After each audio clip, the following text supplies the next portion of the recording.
Assalamualaikum warahmatullahi wabarakatuh. Berjumpa lagi dengan saya dalam channel Tabrani Education. Pada kesempatan kali ini saya akan memberikan tutorial analisis varian two-way ANOVA dengan SPSS. Two-way ANOVA bertujuan membandingkan perbedaan rata-rata antara kelompok yang telah dibagi pada dua variabel independen. Terdapat dua variabel independen berskala data kategorik dan satu variabel terikat. Adapun variabel dependen berskala data kuantitatif. Nah, asumsi yang harus terpenuhi dalam ini two-way, teman-teman. Sebentar, saya ganti dulu. Dalam two-way ANOVA antara lain uji normalitas dan uji homogenitas, teman-teman. Nah, ini ilustrasinya. Seorang peneliti ingin mengetahui prestasi belajar mata pelajaran ekonomi berdasarkan gender dan metode pembelajaran. Nah, ini merupakan datanya, teman-teman. Jadi variabel X1 ada gender, variabel X2-nya ada metode yang ingin kita bandingkan, dan ini nilainya. Kemudian harus kita buat seperti variabel dummy, teman-teman. Satu untuk laki-laki dan dua untuk perempuan. Satu untuk metode ceramah, dua untuk metode diskusi, dan tiga untuk metode resitasi, teman-teman. Nah, ini dia sudah saya ubah. Kemudian data ini yang kita copy. Di copy, ini dia. Ini kelas A, kelas B, dan kelas C, teman-teman. Kemudian kita pastekan. Nah, untuk ini kita ubah dulu, kita hilangkan desimalnya. Kemudian ini saya beri X1, X2, dan Y. Nah, di label X1 adalah gender, X2 metode pembelajaran, Y-nya adalah hasil. Nah, di value untuk gender klik.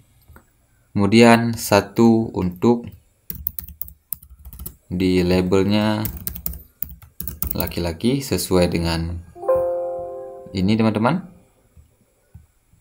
Kemudian kita add. Dua untuk perempuan. Oke. Kemudian di metode pembelajaran satu untuk metode ceramah tadi. Kemudian dua diskusi, tiga resitasi. Dua untuk metode diskusi. Diskusi. Tiga untuk metode resitasi. Kemudian oke. Nah, kemudian kita ke data view. Yang pertama kita uji normalitas, regression, linear, Y ke dependent, X ke independent, pilih save, conteng ini, continue, kemudian oke. Kemudian kita pilih analyze, non parametric test, pilih ini dia. Masukkan ini ke sisi kanan, kemudian oke, teman-teman. Ini dia, teman-teman, ya.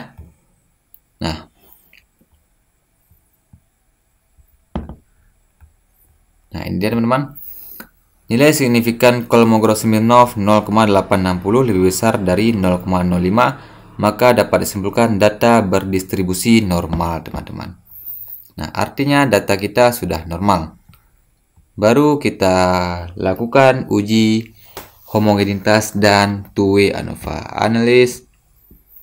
Kemudian pilih ini general linear model, pilih univariate, Y ke dependent, X1 ke faktor, X2 ke faktor. Kemudian ini tidak, ini juga tidak, teman-teman. Pilih plot. Nah, kalau ini di sini kita akan melihat yang perbedaannya dari segi apa. Nah, misalnya saya terutama ingin melihat yang X2-nya. Nah, artinya X2-nya berada di horizontal, X1 berada di sini. Sebenarnya ini sama saja teman-teman, dibalik-balik juga tidak masalah. Kita add, kemudian continue. Kemudian kita pilih ini.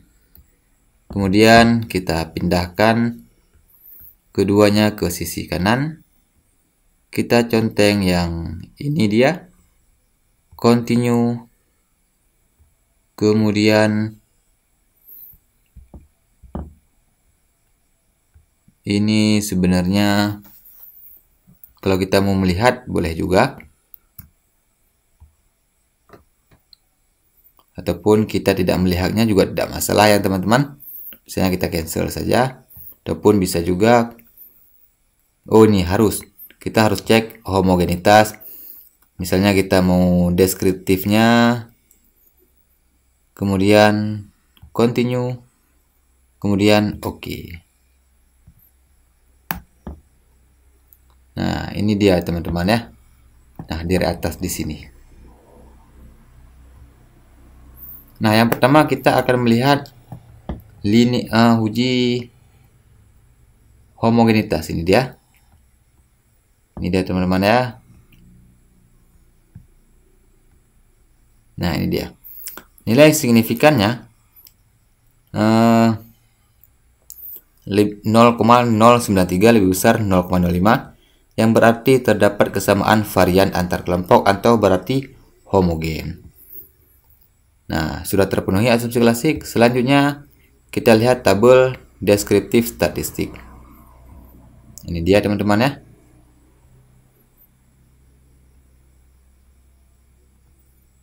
Nah, teman-teman. Untuk gender laki-laki, metode ceramah rata-rata nilainya 84, metode diskusi 85, metode resitasi. Nah, di sini dapat kita lihat untuk yang gender laki-laki, metode pembelajaran yang paling efektif adalah resitasi. Sedangkan untuk perempuan sama juga teman-teman, untuk resitasi. Kemudian kita lihat tabel test of between. Nah, ini dia teman-teman, ini dia. Kita copy.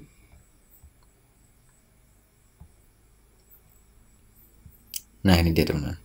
Yang pertama kita lihat corrected model. Pengaruh variabel X secara bersama-sama terhadap variabel Y. Kalau dalam regresi berganda ini dinamakan uji simultan. Nah, yang saya tandai merah ini teman-teman, dilihat nilai signifikan 0,002 lebih kecil daripada 0,05. Artinya variabel gender dan metode pembelajaran secara bersama-sama berpengaruh terhadap prestasi belajar mata pelajaran ekonomi. Kemudian masih di tabel yang sama, tetapi kita lihat di internship-nya teman-teman. Tanpa ada pengaruh variabel independen yaitu variabel X, variabel dependen yaitu variabel Y dapat berubah nilainya. Kenapa? Karena nilai signifikannya 0,000 di bawah 0,05, berarti internship signifikan. Masih di tabel yang sama. Nah, di sini melihat pengaruh masing-masing variabel. Yang pertama X1 yaitu gender, nilai signifikannya 0,840. Lebih besar 0,05. Artinya, variabel gender tidak berpengaruh terhadap prestasi belajar mata pelajaran ekonomi. Sedangkan yang X2-nya yaitu metode pembelajaran, nilai signifikannya 0,001. Artinya, metode pembelajaran berpengaruh. Dan untuk interaksi, yaitu gender dengan perkalian metode pembelajaran, tidak signifikan ataupun tidak berpengaruh. Masih di tabel yang sama, kita lihat R-square-nya, fokus di adjacent R-square, nilainya 0,417, kalau dipersenkan 41,7%. Artinya, variabel gender dan variabel metode pembelajaran dapat menjelaskan variabel prestasi belajar mata pelajaran ekonomi sebesar 41,7%. Selanjutnya kita lihat tabel estimate marginal mean. Oh, ini dia teman-teman, langsung di bawahnya. Ini dia teman-teman. 1, 2, 3. Tinggal kita copy teman-teman ya. Nah, kemudian penjelasannya ini dia. Untuk gender, Nah, dapat kita lihat bahwasanya rata-rata nilai laki-laki dan perempuan tidak jauh beda teman-teman. Cuma beda 0 komanya karena sama-sama 8686. Sedangkan untuk metode diskusi, rata-rata nilainya yang paling tinggi adalah metode resitasi. Kemudian metode diskusi, baru metode ceramah. Nah, kalau kita lihat di sini, ini untuk laki-laki metode ceramah, diskusi, dan resitasi. Laki-laki lebih dominan dengan metode resitasi, perempuan lebih dominan juga dengan metode resitasi. Ini untuk interaksinya sama dengan ini teman-teman ya. Nah, selanjutnya kita lihat tadi ini udah. Ini dia teman-teman, estimate marginal mean of nilai.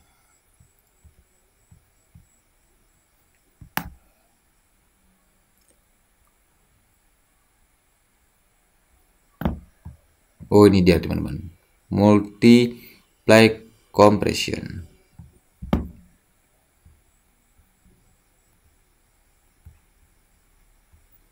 Oh, di sini tidak saya buat teman-teman. Nah, tetapi penjelasan sebenarnya tabel ini penting, tapi saya lupa masukkan.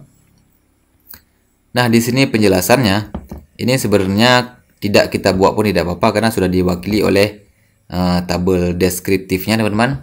Nah, ini yang ada tanda bintang ini artinya ada perbedaan teman-teman ataupun signifikan. Nah, metode ceramah signifikan dengan metode resitasi teman-teman. Ini ada bintangnya teman-teman dan nilai signifikannya di bawah 0,05. Sedangkan pada metode diskusi signifikan dengan metode resitasi teman-teman. Ini dia. Sedangkan metode resitasi dia signifikan dengan kedua metode tersebut teman-teman. Nah, yang paling penting teman-teman, kita dapat melihat jelas perbedaannya di sini teman-teman. Nah, ini metode ceramah, metode diskusi, dan metode resitasi. Dan untuk yang berwarna biru adalah laki-laki dan berwarna hijau adalah perempuan. Nah, di sini dapat jelas kita lihat bahwasanya nilai laki-laki ketika metode ceramah lebih tinggi dibandingkan perempuan. Dan ketika metode diskusi, nilai perempuan lebih tinggi dibandingkan nilai laki-laki. Untuk metode resitasi, nilai laki-laki lebih tinggi dibandingkan nilai yang gendernya perempuan, teman-teman. Nah, jadi kalau kita melihat di sini, ini sangat jelas kelihatan perbedaannya, teman-teman ya. Nah, seperti inilah tutorial analisis varian two-way ANOVA dengan SPSS. Wassalamualaikum warahmatullahi wabarakatuh.